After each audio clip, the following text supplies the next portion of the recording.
itu mengalami kekeringan yang cukup panjang. Dan yang paling ketika itu paling memprihatinkan adalah adanya gagal panen.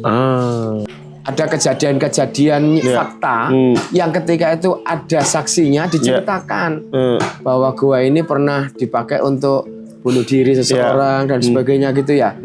Ada anak kecil, rambutnya keriting panjang, perempuan, ketika berbalik matanya merah.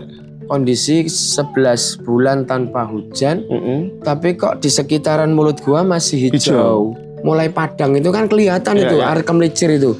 Ada yang mandi, ada yang dipakai minum, ada macam-macam. Kalau itu sepatu nggak jatuh katanya dia akan naik ke atas terus bilang nggak ada air di situ katanya. Jarum Foundation mengintervensi bantuan untuk memperbesar debit yang diangkat untuk air bakunya.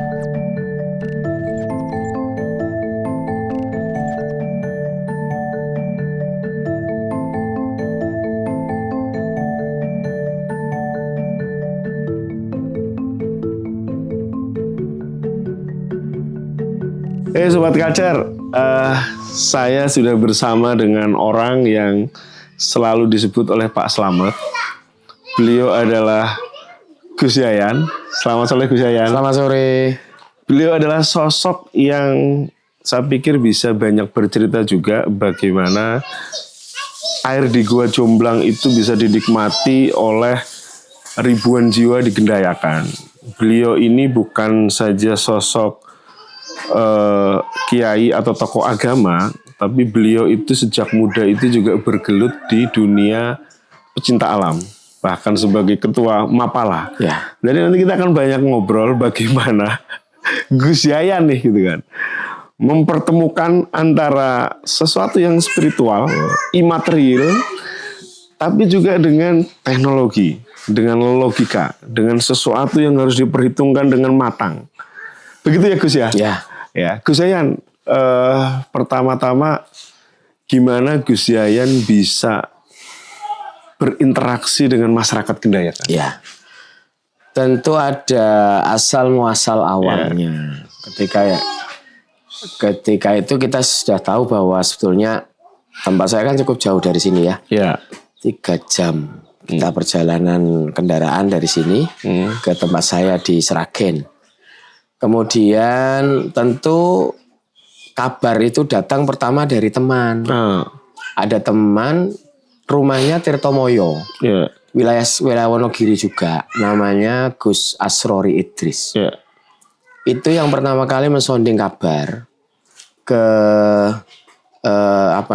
ketua kami. Jadi saya itu punya wadah pengajian lah sebetulnya. Namanya Padepokan Dakwah Sunan Kalijaga. Ketua kami itu Romo Kiai Syarif Rahmat yang berkedudukan di Jakarta.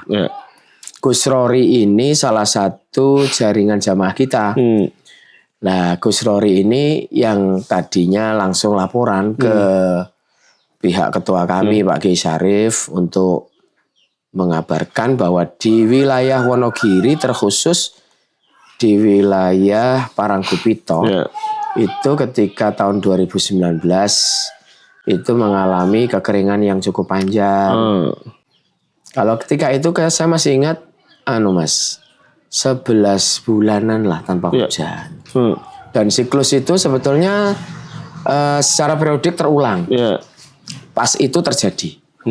Kemudian karena posisi saya adalah ketua Dewan Pimpinan Wilayah Padepokan Dakwah Sunan Kalijaga se-Jawa Tengah, maka saya langsung diperintah oleh Pak Kiai Syarif, Gus, coba dicek laporan dari teman kita bahwa di Wonogiri khususnya di Parangkupito terjadi kekeringan. Waktu itu saya langsung meluncur ke Parangkupito. Terus ada satu akses teman, kebetulan namanya juga Slamet.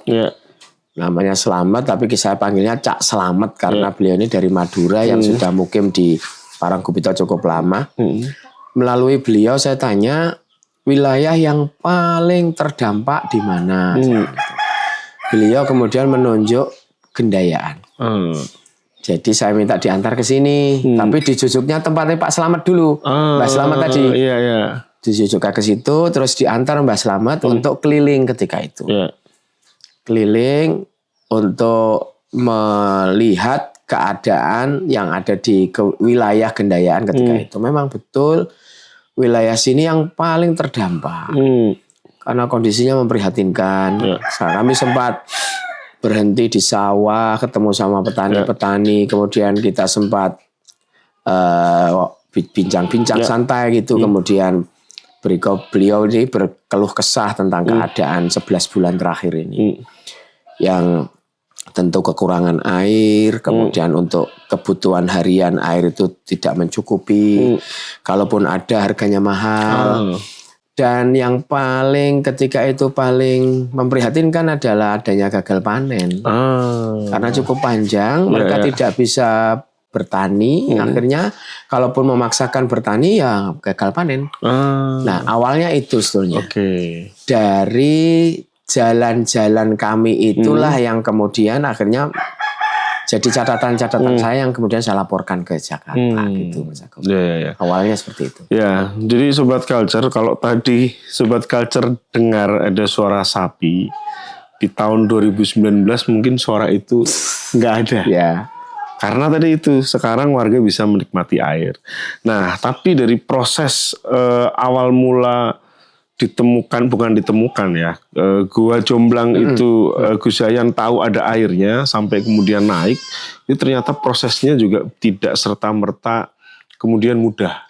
Ya, ada tantangan-tantangan yang kemudian ini ada peluang untuk mengatasi kekeringan atau digendayakan. Itu bagaimana Gus ceritanya? Jadi yang tadi saya sempat keliling-keliling itu saya ditunjukkan di beberapa gua sebetulnya di sekitaran sini, selain Gua Jomblang. Tentu ketika itu maksud saya, kalau tadi dikatakan saya sempat di Mapala dulu ketika mahasiswa seling jalan, termasuk ke gua-gua vertikal. Tentu ada semacam tanda-tanda visual awal yang memungkinkan kita sebetulnya untuk mengetahui bahwa di situ ada air. Lah, yang terakhir malah Jomblang ini. Yang terakhir, yang lain kering. Yang terakhir saya ke Jomblang ini kondisi 11 bulan tanpa hujan, tapi kok di sekitaran mulut gua masih hijau. Dalam pemikiran saya dan pengalaman kita, tentu kelembapannya kan terjaga. Otomatis di dalam mesti ada air. Cuma kan ketika itu kita belum bisa memastikan apakah air itu genangan, apakah air itu sumber, apakah air itu sungai dalam tanah. Kita belum tahu. Maka kami hanya ketika itu melakukan semacam uji kedalaman. Jadi karena asesmen dulu lah ini. Karena di Jomblang ketika itu saya melihat hijau, habis itu saya bilang kita uji kedalaman dulu saja. Waktu uji kedalaman itu saya tidak ada di sini, saya sudah pulang. Saya minta tolong sama Pak Slamet untuk uji kedalaman dengan melemparkan batu, nanti dihitung berapa detik kira-kira gitu. Nah ketika uji kedalaman itu ternyata bahasa kami cukup dalam. Karena ada rumusnya, sekian detik, kemudian dikalikan rumusnya itu, kemudian ketahuan perkiraan kedalamannya. Jadi akhirnya ketika itu karena yang lain sudah kering Mas Agung. Adanya yang hijau yang di sini. Berarti bahasa kami, saya ketika itu mau enggak mau yang harus disurvei di sini. Mau enggak mau gitu. Karena kalau mensurvei yang lain, saya pikir sia-sia. Karena ada sekeliling dari gua-gua yang lain kering. Kering. Yang hijau cuma yang ada di Jomblang. Gitu. Tapi kita kan tidak tahu kan di dalam seperti apa gitu. Itu kemudian disurvei. Disurvei terus kemudian apa yang dilakukan Gus sampai kemudian kan yang terlibat pertama teman-teman dari Mapala, kampusnya Gus Yayan dulu di Institut Teknologi Nasional Yogyakarta. Itu gimana kemudian Gus Yayan akhirnya melibatkan mereka tuh? Karena kami harus mengetahui air yang seperti apa spesifikasinya di dalam, maka kita harus butuh orang yang kompetensi di situ. Karena bentuk dari Gua Jomblang ini kan vertikal sumuran. Vertikal sumuran yang butuh teknik khusus untuk menelusurinya. Maka saya ya mau tidak mau yang bisa segera saya gandeng adalah akses terdekat. Nah, dalam hal ini tentu karena saya juga anggota Mapala TNI ketika itu, ya adik-adik ini yang bisa digerakkan dengan cepat. Dan adik-adik ini yang punya alat. Ya, akhirnya waktu itu saya sonding-sonding kabar ini ke teman-teman yang ada di Jogja. Saya sempat datang juga ke Jogja untuk kalau bahasanya sih presentasi, cuma ya sambil santai lah, sambil santai ngomong-ngomong sama teman. Ketemu inilah junior-junior gitu ya, gitu kan. Terus habis itu saya ajak mereka datang ke sini, konteksnya langsung survei secara teknis.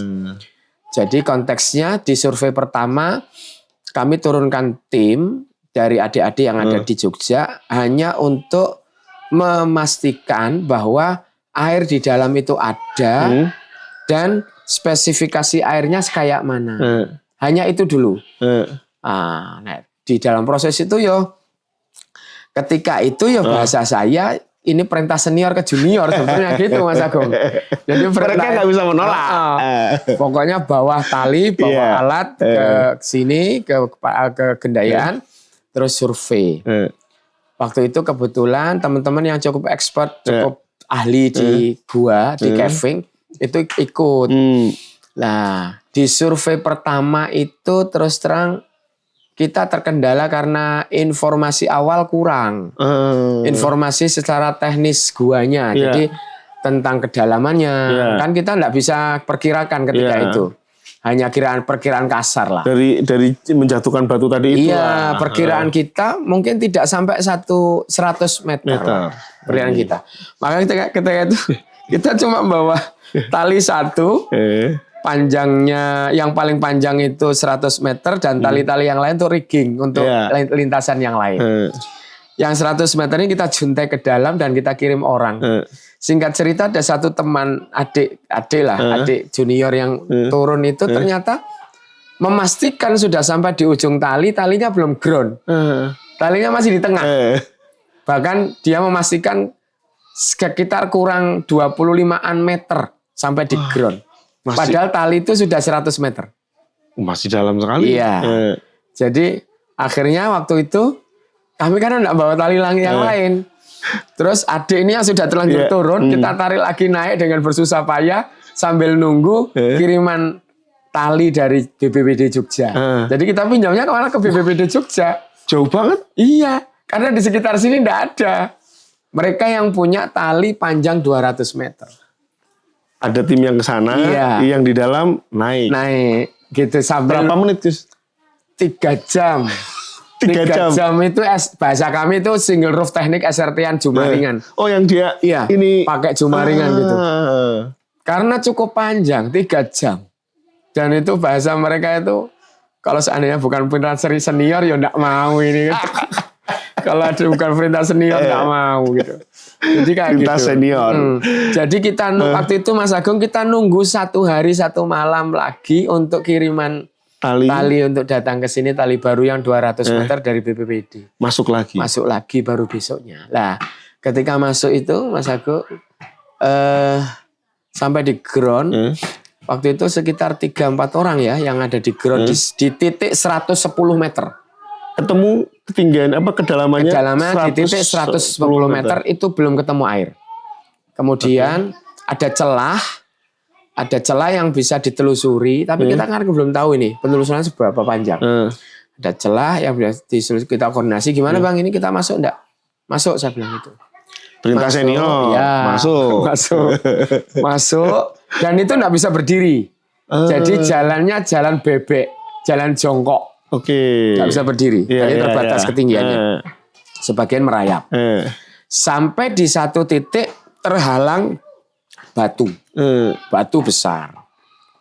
Ada adik yang dari Musirawas namanya, kalau kami sebut Dengen sebetulnya, ini nama lapangan. Itu ngomong gini di HT itu, Bang, kan panggil saya Bang. Bang, ini kita sudah sampai di titik di mana dihalangi batu.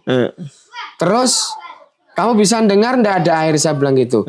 Saya dengar kemericik air.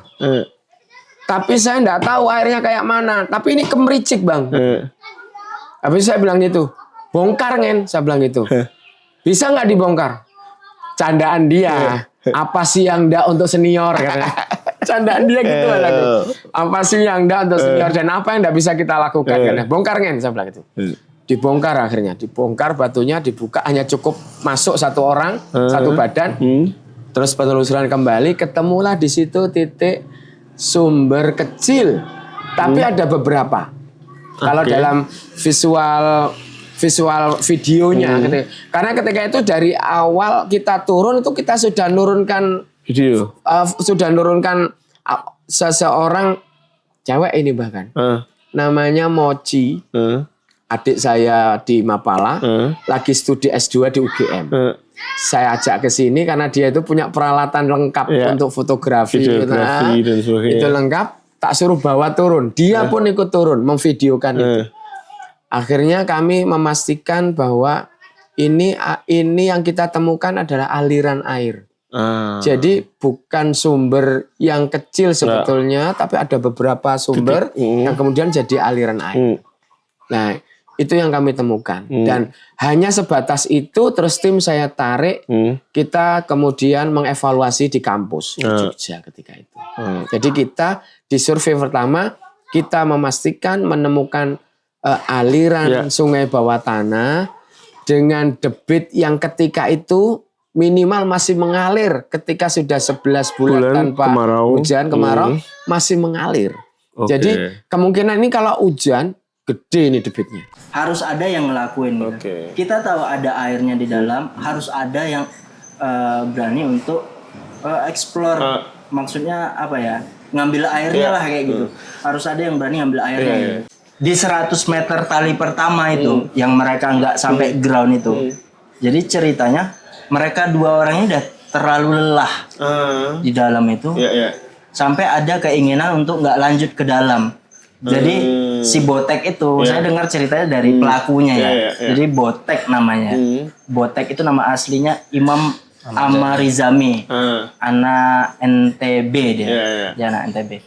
Jadi katanya sebenarnya aku tuh udah nggak mau lanjut, udah terlalu lelah sekali di dalam itu. Karena mereka naik manual, turun manual katanya. Cuma katanya sepatuku jatuh katanya. Jadi dia pakai sepatu boot itu, sepatunya tuh copot terus jatuh. Satu. Jadi kalau kita di Kemapalaan itu ada apa namanya? Ya tradisi lah. Jadi kalau kita bawa alat ya semuanya yang turun harus naik lagi semuanya. Kalau enggak ya repot nanti gitu. Jadi harus diambil terus bawa naik lagi.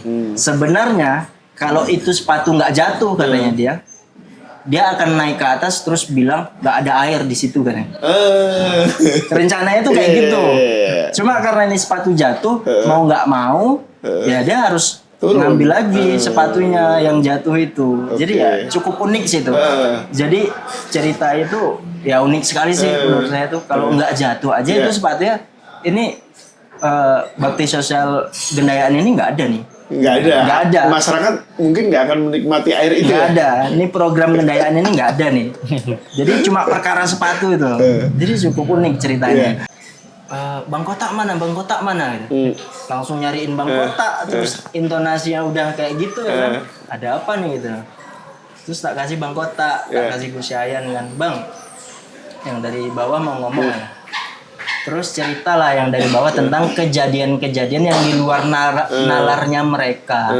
Jadi sebenarnya sebelum mereka kontak ini, itu bukan pertama kali. Jadi mereka selama di bawah ini kayak udah merhatiin. Ya biasa lah ya, namanya tempat seperti itu mungkin punya penghuninya sendiri gitu ya.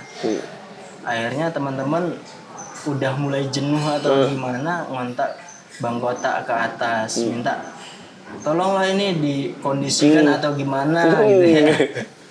Karena kan yang di bawah ini tim engineer bukan dukun. Jadi kayak gitu. Iya, orang-orang yang memang tadi berpikir dengan sangat logis ya. Iya. Yang ada di kepalanya pipa, kabel, pompa, tiba-tiba ada yang lain-lain kan konsentrasinya pecah gitu. Ya itu salah satu hal-hal yang di luar nalar kita lah, ternyata ada hal-hal kayak gitu. Sampai puncaknya teman-teman ini cukup ketakutan nih, tim yang di bawah nih. Pak Ahmad Budiarto sebagai direkturnya Bakti Sosial Jarum Foundation datang ke sana, ngelihat lah tentang instalasi yang selama ini mereka danai gitu.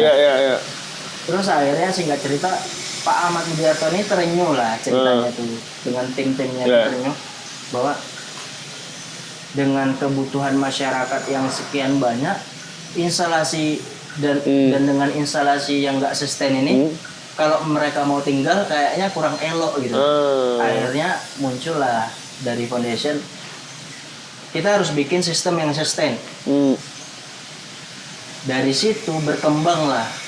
Jadi akhirnya di 2023 tuh kita buat teras hearingnya full, kita fullkan semua itu, aman semua. Dan kita tutup buahnya pakai steel plating. Pengerjaannya itu jadi otomatis ganti sistem dong. Yang tadi awalnya kita pakai pipa PVC, sekarang kita pakai pipa stainless 3 line. Jadi kemarin cuma 1 line, yang keluarnya kurang dari 1 liter per detik. Sekarang kita bikin instalasi pipa stainless itu 3 line. 1 line itu keluarnya 1 liter per detik. Jadi kalau 3 pompa kerja bareng itu bisa menghasilkan 3 liter per detik. Jadi ya sustain debitnya juga lebih baik daripada sebelumnya. Jadi itu kita kerjain itu. Jadi ngerjain untuk instalasi itu aja, instalasi yang baru itu kalau nggak salah saya itu sekitar 3 bulan gitu di sana. 3 bulan. 3 bulan. Jadi hasil dari foto-foto, video, terus hasil dari anak-anak yang turun tadi kita evaluasi di kampus ITNI. Jadi bukan di tempat saya, malah saya bawa ke kampus. Memang dari awal saya bawa ke kampus supaya kajiannya ilmiah menurut saya gitu. Tadi kembali ke arah SOP tadi. Kajian ilmiah gitu. Nah, saya masuk yang bukan kajian ilmiah nih. Saya dengar dari Pak Slamet bahwa masyarakat di sini itu sangat menghindari katakanlah gua jomblang itu. Karena ya ada hal-hal yang nggak ilmiah yang masyarakat di sini mereka percaya. Awal mula ketika kemudian mendengar Gus Yayan kesini dan tadi teman-teman kampus mensurvei, saat itu ada nggak masyarakat yang kemudian melihat atau berkomentar atau apa Gus? Ya, di awal itu sebetulnya Mas Agung sesuatu hal yang menurut saya berada di titik antara. Saya berada di titik antara. Antara saya harus menerapkan perintah ke adik-adik untuk masuk dengan bagaimana saya memberikan penjelasan kepada masyarakat supaya tidak memunculkan itu dulu bendak didengar adik-adik gitu. Disembunyikan dulu. Iya. Okay. Karena dari awal kusak-kusuk itu sudah muncul. Ketika kami masuk bawa rombongan, sebelum masuk itu bawa rombongan itu tetua di sini, sesepuh di sini, itu sudah ngomong, Mas jangan main ke situ, Mas di situ ini seperti ini, bahkan ada tidak hanya mitos, ada kejadian-kejadian fakta yang ketika itu ada saksinya diceritakan bahwa gua ini pernah dipakai untuk bunuh diri seseorang dan sebagainya gitu ya. Terus di samping itu ada yang saya buktikan ketika itu Mas, memang seluruh orang tua di sini itu pasti melarang anak-anaknya, mau yang kecil, mau yang remaja, mau yang pemuda. Pokoknya kalau sudah masuk maghrib, nggak usah main ke sekitaran Jomblang. Kenapa? Karena bahaya. Banyak hal-hal yang sifatnya mitos gitu, yang kemudian urusannya dengan supranatural gitu, dimunculkan di situ. ketika itu ya bahasa saya karena ya bukan berarti saya merasa paling mampu tidak, tapi ada sisi sensitivitas tersendiri yang sensitivitas sebagai seorang kiai lah gitu kan. Iya, yang akhirnya saya juga mengiyakan gitu, Mas. Memang mengiyakan. Tapi di satu sisi ketika itu kita hanya berpikir kami harus segera bergerak supaya solusi kami untuk air bagi masyarakat ini segera terlihat dan dipercaya. Bahkan bahasa kami itu seakan-akan ketika kami pertama kali masuk itu, kami ini seperti dianggap salah pilihan gitu loh. Oleh masyarakat. Salah pilihan karena di situ. Karena Gua Jomblang. Iya, karena kenapa bukan gua yang lain? Kenapa kok enggak di Bur, Mas? Kenapa kok harus datang ke situ? Kenapa kok enggak ke sana saja? Jadi direkomendasikan beberapa gua juga. Terus saya jawab, di sana enggak ada airnya, Pak. Saya bilang gitu. Yang ada di sini, saya bilang. Masa yang ada di sini kita ngambilnya di sana, saya bilang gitu. Jadi awalnya memang ada tantangan di mana saya dianggap aneh oleh masyarakat. Saya dianggap aneh. Terus masyarakat juga menganggap bahwa akan ada kesia-siaan pekerjaan ketika ini dilakukan. Karena dianggapnya mereka sudah putus asa. Wilayah sini ini tidak ada air. Putus asanya begitu. Dan tidak mungkin di Jomblang ada air. Ini yang menjadi awal di mana sebuah tantangan yang tadi survei pertama yang saya bilang bahwa kita sudah ketemu air. Supaya masyarakat percaya ada air dan mengesampingkan sisi-sisi mistis itu. Mitos-mitosnya itu karena mereka butuh air. Gitu, maka saya bersikukuh tetap kita lakukan survei yang kedua. Survei yang kedua itu saya bawa personil lebih banyak dan lebih kompeten. Survei kedua itu, Mas, masih dengan pandangan aneh masyarakat itu saya masuk sini. Itu masyarakat nonton juga berarti? Nonton sebagian, Mas. Sebagian takut. Sebagian takut. Itu saya bawa seorang teman dari dosen teknik mesin dari TNI juga. Namanya Bapak Sulaiman Tampu Bolon. Terus saya bawa teman pejabat lingkungan Musirawas yang kebetulan diklat di UGM. Teman saya Mapala dulu. Saya ajak ke sini juga. Saya bilang harus turun. Target kita adalah satu, pejabat lingkungan yang teman saya itu ambil air baku, ambil sampel airnya untuk nanti dimasukkan ke lab untuk layak konsumsinya. Yang kedua, dosen yang saya bawa ini untuk merekayasa sistem pemompaannya. Karena kan kita sudah ketemu titiknya itu, sudah ketemu sumbernya. Tinggal merekayasa titik pemompaannya. Ini diprediksi ketinggiannya sampai di permukaan itu 200 meter. Dari titik pompa yang akan dipasang. Ketika itu tentu kan kita bicara tentang kalau kita sudah punya uang, punya dana, punya biaya, enggak masalah. Tapi dengan keterbatasan kita kan berpikir gimana caranya biayanya tidak banyak, terus tapi air bisa naik. Nah, maka hasil dari survei kedua kita bawa lagi ke kampus. Di kampus itu bahkan kita diskusikan dengan gambar-gambar beberapa hal yang harus kita lakukan. Nah, itu tadi. Terus terang di survei 1 dan 2 itu saya mengesampingkan apa yang saya rasakan secara batin. Secara batin. Masukan dari sesepuh-sesepuh sini. Terus saya memagari teman-teman supaya belum dengar itu dulu. Supaya teman-teman bisa melanjutkan kerjaannya. Itu yang saya bilang, saya ada di titik antara tadi.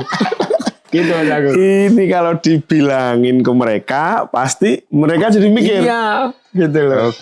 Nah, Gus, kita agak sedikit melompat. Artinya, ya karena ini sekarang kemudian udah naik kan, berarti survei kedua jelas menunjukkan air itu layak untuk dikonsumsi. Ya, betul. Nah, tantangan berikutnya adalah tadi dari menaikkannya, gitu kan. Nah, itu saya dengar nih dari cerita Pak Slamet gitu kan. disitulah gitu kan. Kemudian bahkan masyarakat yang semula tidak percaya menjadi menunggu. Ini benar atau enggak? Sehingga ketika, kalau tidak salah ya dari omongan Pak Slamet, pemasangan atau menaikkan air pertama kali itu hampir 1 dusun itu datang. Ya, betul. Bahkan itu dari sore sampai paginya itu mereka ada di situ. Betul. Gimana ceritanya itu, Gus? Jadi, karena katanya menegangkan sekali saat itu.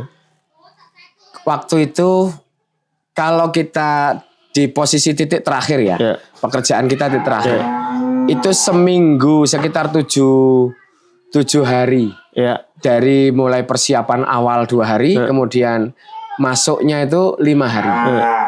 Nah, ketika persiapan awal, kalau saya melihat gini, dari sebetulnya tidak hanya di malam itu, dari mulai persiapan awal seminggu sebelumnya, masyarakat itu sudah lalu lalang nongkrong di situ, nungguin kami walaupun tidak sebanyak di akhir.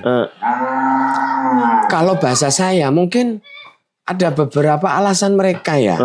Satu, mungkin mereka pengen membuktikan omongan mereka. Bisa jadi mereka ngomong, loh tenan toh, nggak ada airnya toh. Atau ya toh bahasanya alhamdulillah ada air. Atau hanya sekedar menyaksikan sesuatu hal yang dianggap istimewa yang tidak pernah ada di sini. Loh bener toh akademite. Gitu, nah, mungkin gitu ya. Akhirnya dari 7 hari itu mereka nungguin sebetulnya. Lah di 5 hari yang terakhir itu kita semuanya memasukkan alat-alat. Ada tandon 4, yang 1000, yang 2000-an itu masuk 4 tandon. Kemudian peralon-peralon itu masuk pipa PVC. Kemudian pompa. Pompa itu kemarin masuk 4. Pompa itu masuk 3, di dalam masuk 3 di awal. Dan pompa ini Mas Agung juga lucu. Ini pompa ini perjuangan kita. Kita itu ketika itu rembukan mau naikkan supaya cepat naik sambil dikejar oleh waktu hujan. Kalau sudah hujan kita nggak bisa masuk. Akhirnya ambil langkah kami daripada Suka dari Pondok Pesantren Darul Mutola'ah juga bantingan 5 juta. Masyarakat kita minta urunan 5 juta. Melalui Pokmas, kelompok masyarakat. Terus ITNY, Gapadri dan ITNY juga bantingan 5 juta. Jadi kita punya uang itu 15 juta. Dibelikan pompa 3. Masing-masing itu 5 juta. Dan belinya di Solo ketika itu enggak ada. Kita harus ke Tangerang. Sampai Tangerang untuk sounding itu. Untuk kita cari-cari toh. Oh adanya di Tangerang. Kita terus cari ke Tangerang sana. Jadi ketika balik ke tadi, ketika kita sudah memasukkan alat-alat itu, kan sudah masuk semua itu. Nggak mungkin kan anak-anak ditarik kemudian, oh besok lagi kan nggak mungkin. Estafet sudah 5 hari itu estafet. 5 hari di dalam. 5 hari di dalam estafet itu. Jadi dan kami turunkan ketika itu sekitar 7 orang, 3 orang di dasar ngurusi pompa, 4 orang ada di pit 1 yang 110 meter itu untuk ngurus tandon, gitu.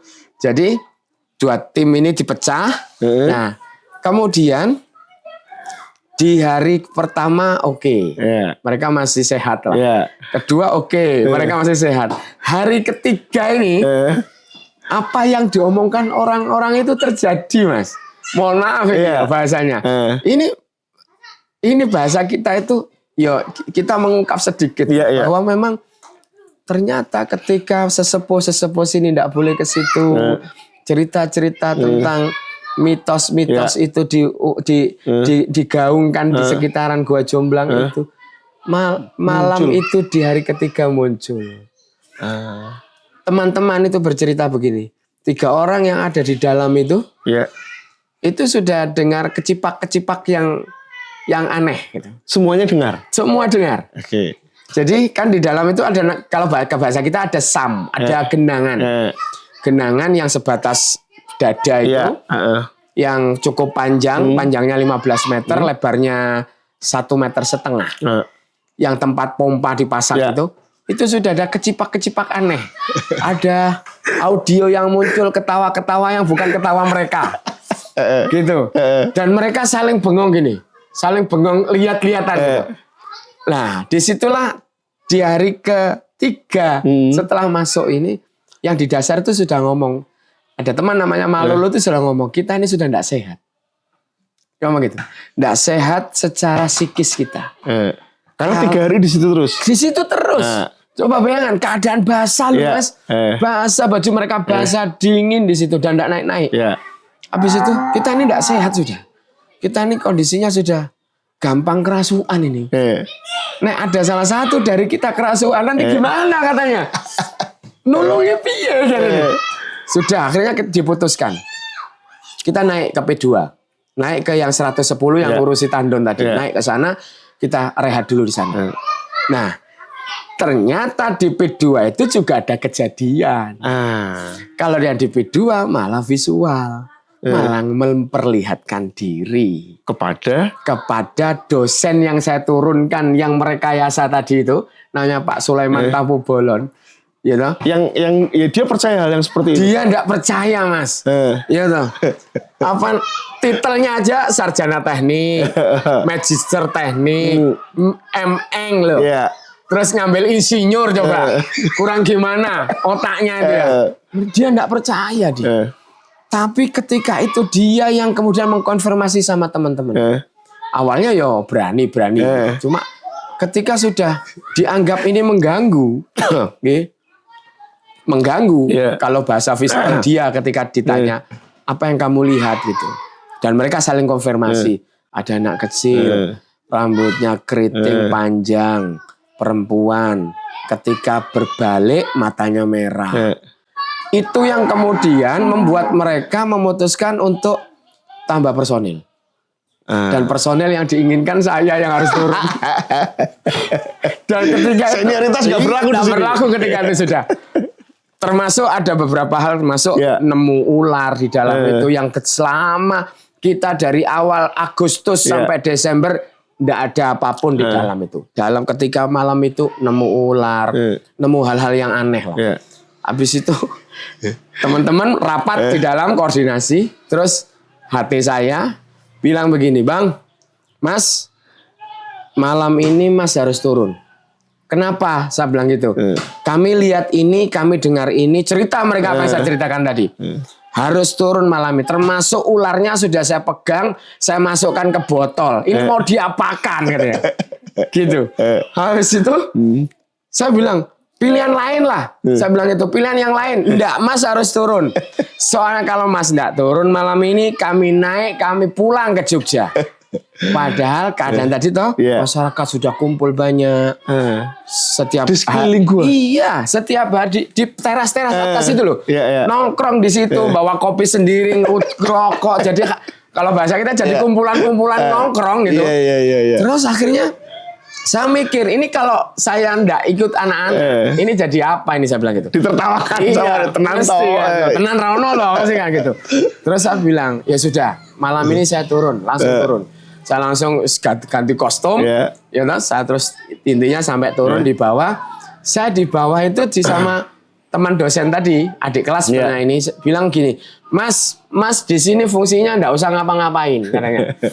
Jenengan di sini pokoknya nungguin kita. Duduk aja di pojok situ ndak apa-apa. Urusan listrik, urusan kami, urusan pipa, urusan kami, urusan pompa, urusan kami katanya. Mas pokoknya duduk di situ nungguin kami. Karena kami merasa ketika Mas turun itu hilang semua katanya. You know? Akhirnya sudah saya di dalam itu hampir 2 hari lah. Hampir 2 kali 24 jam. Hampir. Bahkan ketika memastikan semua sudah oke, kemudian saya bilang sama anak-anak, gimana? Ini sudah selesai toh? Tugas saya sudah selesai toh? Iya Mas. Iya alhamdulillah ini 2 hari di sini jenengan tidak ada apa-apa ini katanya. Selesai sudah pekerjaan kita. Ya sudah saya naik duluan saya bilang gitu. Saya naik duluan. Saya bilang gitu. Terus akhirnya saya dikerek duluan ke atas itu. Ditarik duluan ke atas. Di situ yang kemudian karena saya 2 hari tidak tahu ya keadaan terakhir. Di luar seperti apa? Nah, cuma di posisi terakhir itu yang diomongkan Pak Slamet itu benar. Di posisi terakhir itu bahkan masyarakat itu kumpul di situ seluruhnya. Salah satunya adalah masjid-masjid di sekitar sini ini diumumkan. Bahasa pengumumannya ya. Yeah. Ini air mau keluar, ayo kumpul. Kumpul semua Mas di situ. Mas. Ketika saya keluar, Pak dosen keluar, kemudian ada satu anak lagi dengen keluar. Itu semua menangis Mas. Bahkan dengen itu yang enggak pernah menangis seumur hidupnya menurut saya. Orang gablek lagi. Hari itu karena dikusuk gegere, dipeluk sama masyarakat, dia pun ikut menangis. Habis itu saya sama Pak dosen punya ide untuk mengumpulkan mereka dalam satu kumpulan. Jadi di pelataran bawah yang sekarang ada baknya, dulu kan ada bak. Itu turun semua ke situ masyarakat, seluruh masyarakat terus gitu. Kumpul duduk bersila bareng-bareng, kita panjatkan doa karena mereka mempersaksikan subuh azan. Air itu keluar. Subuh azan. Air itu dan dipakai untuk wudhu pertama. Oleh teman saya namanya Mas Sumardiono sama ada teman namanya Pak Ali Rahman. Itu yang dari Solo satu, yang satu dari Jakarta. Untuk wudhu pertama dan melaksanakan sholat subuh di atas gua gitu dan disaksikan oleh banyak orang. Akhirnya ketika sudah mulai padang itu kan kelihatan itu air kemelicir itu. Ada yang mandi, ada yang dipakai minum, ada macam-macam. Terus saya kumpulkan seluruh warga tadi, saya ajak doa sama Allah, bersyukur, saya bilang gitu. Kemudian satu hal yang aneh ketika itu, Mas. Ini terus terang, saya merinding saya merinding, asli saya merinding. Jadi ketika orang-orang itu kumpul, itu kan kemarau, Mas. Mendung itu datang. Mendung. Kayak alam itu menyokong suasana. Mendung itu terus datang ngumpul gitu. Jadi kayak apa ya? Suasananya itu mendukung sekali untuk nangis itu. Dan tidak ada orang yang tidak menangis. Semua menangis, termasuk kami. Termasuk seluruh teman-teman yang malam itu cukup banyak yang dari Jogja, 30-an orang. Itu juga menangis semuanya karena harunya mereka melihat air itu keluar pertama kali dan kita bisa membuktikan ada air dan bisa diangkat. Iya, dan kerjaan dari mulai Agustus, September, Oktober, November ini. Jadi 4 bulan kerjaan secara estafet yang kita lakukan terbukti malam hari itu. Dengan subuh itu, dengan turun, dengan naiknya air. Walaupun ngunggur kemelicir, Mas. Saestu namun kemelicir. Iya, enggak besar, enggak nyemprot, enggak apa, nggur mili sidik.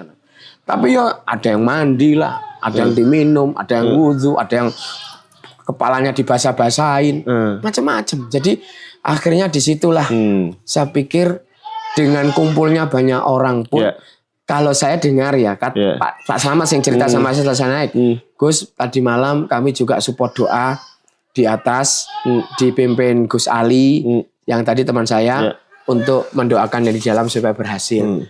Kenapa? Karena mereka termasuk kumpul itu gini Mas. Ada berita simpang siur di atas yang mengatakan bahwa tim di dalam bahasanya urgent, dalam bahasa butuh direscue. Karena kita hilang kontak selama 2 jam dengan tim yang paling dasar. Dan itu sudah disonding ke atas bahwa hilangnya kontak itu ya beresiko. Jadi di atas itu sudah kalau bahasa pramukanya sudah dibuat drag bar lah di atas itu. Iya. Tim rescue udah siap di atas itu. Dan kemudian dibantu oleh pemuda-pemuda sini mengkondisikan itu.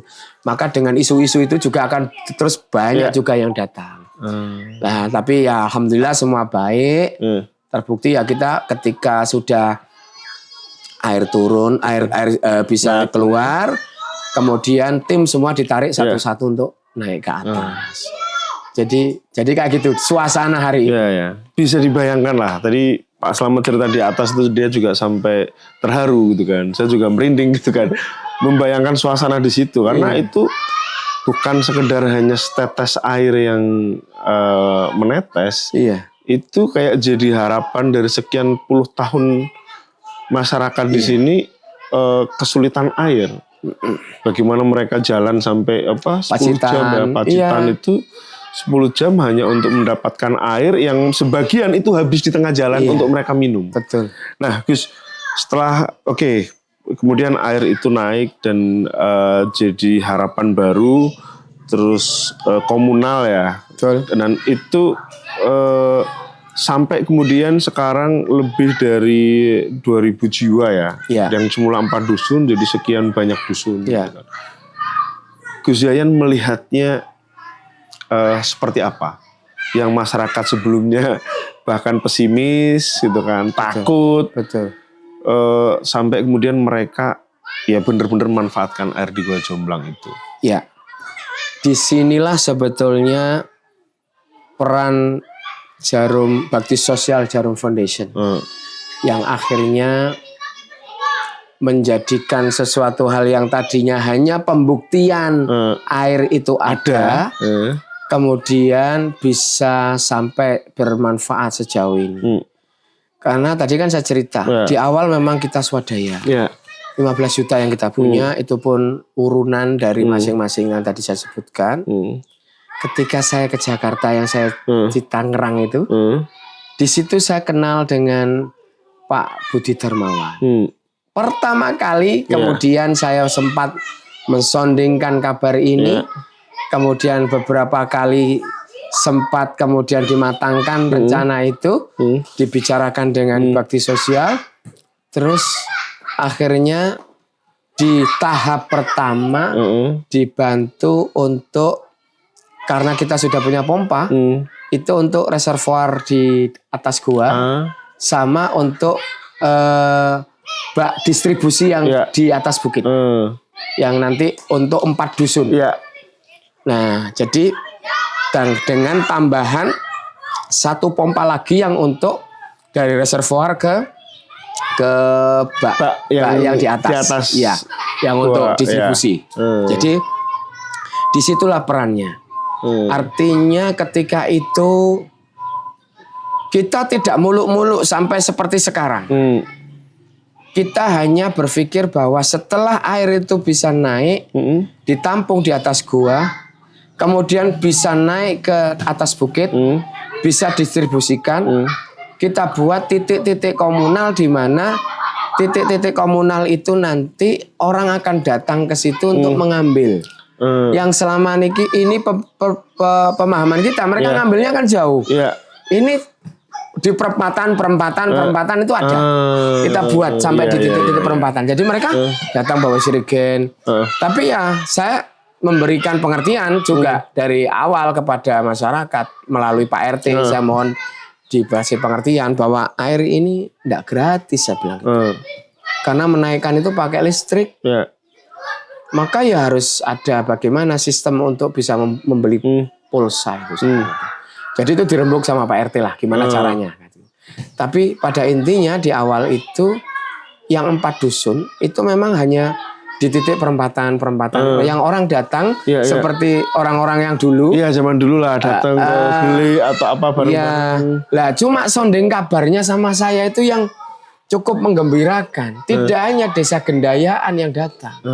Karena kondisi kekeringannya menyeluruh. Desa tetangga Guntur Harjo datang. Bahkan yang dari timur datang ke sini. Bawa jerigen, bawa apa namanya? Kayak tempat kanan kiri itu yang di belakang motor itu isinya jerigen. Kayak gitu. Jadi saya senang. Kami ini ada semangat kemudian. Terus celetukan masyarakat tentu kepingin kan gini, Pak Yai, alangkah enaknya jika seandainya air itu sudah ada di depan rumah, katanya. Gitu. Tapi saya berpikir gini sama teman-teman, ketika air di depan rumah, tentu konsumsi pemakaiannya akan lebih besar. Betul. Padahal kapasitas yang dinaikkan itu juga terbatas ketika itu. Dan ini pun ditangkap oleh Bakti Sosial. Jadi secara estafet dari kita resmikan pertama Desember 2019 itu sudah di titik komunal 2019 Desember. Terus dari 2020 awal sampai 2023. 2023 dipotong masa pandemi karena kita masa sulit ketika itu tidak bisa masuk sini sekitar 2 tahun, berarti 3 tahun perhatian dari Bakti Sosial Jarum Foundation inilah yang mewujudkan semuanya. Dari 4 dusun awal yang ketika itu kemudian diizinkan untuk menarik SR secara swadaya.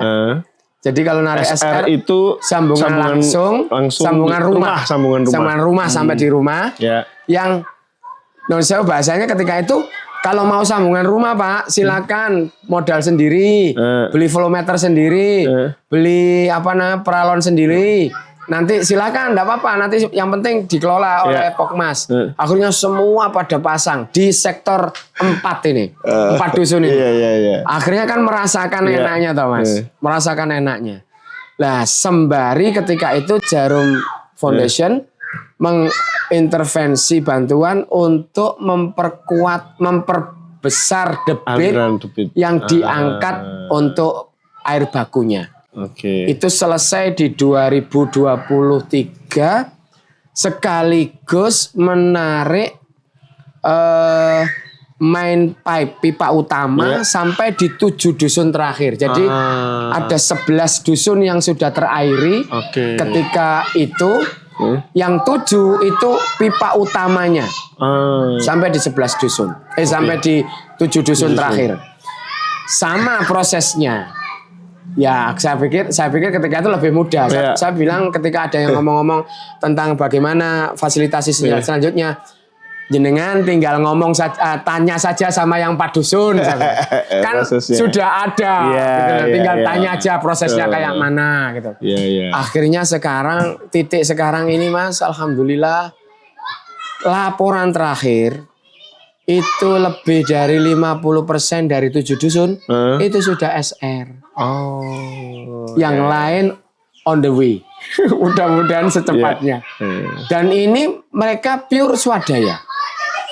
Jadi tidak dikenakan tarif harus pasang 1,5 juta baru bisa pasang, enggak. Jadi jaraknya rumah dengan pipa utama itu menentukan besarnya biaya yang dikeluarkan. Oke. Jadi mereka pun sendiri juga sebenarnya tidak serta-merta hanya nunggu aja kan, tapi ikut ada sisi perjuangannya juga gitu. Karena perjuangan sebelumnya lebih berat. Iya gitu loh. Oke. Nah, terakhir ini Gus Yayan. Gus Yayan kan memutuskan untuk bergerak di sini ya. Ini namanya Pendopo Srawung di Gendayakan. Apa harapan atau ke depan ya yang Gus Yayan itu lihat nih di Gendayakan? Karena ya tadi itu kita dengar tadi ada suara sapi dan sebagainya. Itu dulu kalau di masyarakat di sini musim kemarau itu sudah dijual untuk beli air. Nah, dengan kondisi sekarang nih yang ya lebih sejahtera gitu kan. Tadi Pak Slamet menggambarkan kesejahteraan itu minimal misalnya dia bisa membuat kolam di depan rumah. Hal yang menurut dia itu nggak mungkin kan. Gimana Gus? Baik. Yang pasti dari awal Mas saya ngomong sama sesepuh-sesepuh untuk di simpul-simpul masyarakat itu saya minta izin untuk datang dan berbicara di depan masyarakat langsung. Satu hal yang selalu saya ulang-ulang di setiap pembicaraan di awal dulu. Bahwa air ini dingin. Tapi ketika salah kelola akan jadi panas. Artinya saya bilang begini, air ini anugerah dari Tuhan. Anugerah dari Allah. Harusnya menyejahterakan. Tapi jika yang muncul keserakahan, yang muncul konflik, yang muncul rasa iri, maka akan muncul hal-hal yang sifatnya air ini jadi sumber pertengkaran. Itu yang saya gaungkan dari awal. Maka saya sangat menginginkan dari awal air ini dikelola dengan bijaksana. Bahkan saya bilang begini, dan ini bukan ancaman, karena memang ini kehendak Allah bisa. Saya sampai bilang begini, kalau air ini tidak digunakan secara bijak, dijadikan sumber pertikaian di masyarakat, Allah itu tidak sulit memindah sumber itu ke Pacitan, saya bilang. Tidak sulit. Betul. Gitu. Jadi syukurilah, saya bilang gitu, bahwa air ini ada di bumi panjenengan, di tanah panjenengan, gunakan dengan bijak, baik, dan untuk merukunkan. Itu caranya, saya bilang itu. Maka buat pengelolaan yang baik. Maka alhamdulillah sisi sentuhan sosial ini, jadi kan secara program Mas Agung itu tidak hanya secara teknis kita pikirkan. Teknisnya sampai gelar pipa-pipa tadi itu teknis lah. Tapi ada sisi di mana sisi sosial kemasyarakatan pun harus disentuh. Harus ada persiapan yang tadinya sulit air menjadi mudah air. Saya kasih gambaran Mas Agung.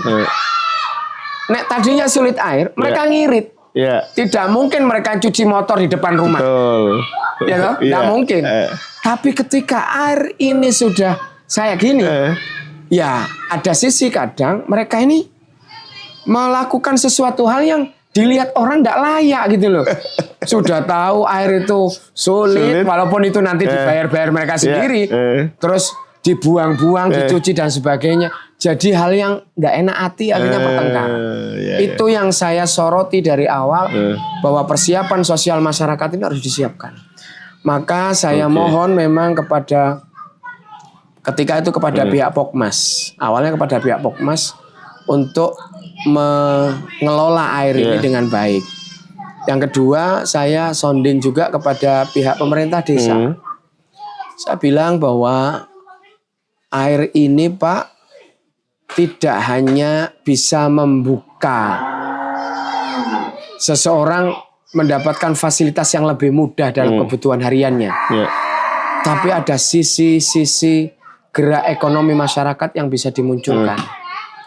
Ya, silahkan turunan dari usaha-usaha yang butuh air, silahkan nanti dikembangkan, disonding kepada masyarakat, termasuk perikanan.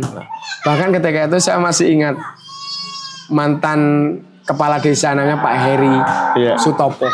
Ini langsung punya ide gini, Gus, gimana kalau kita bikin waterboom?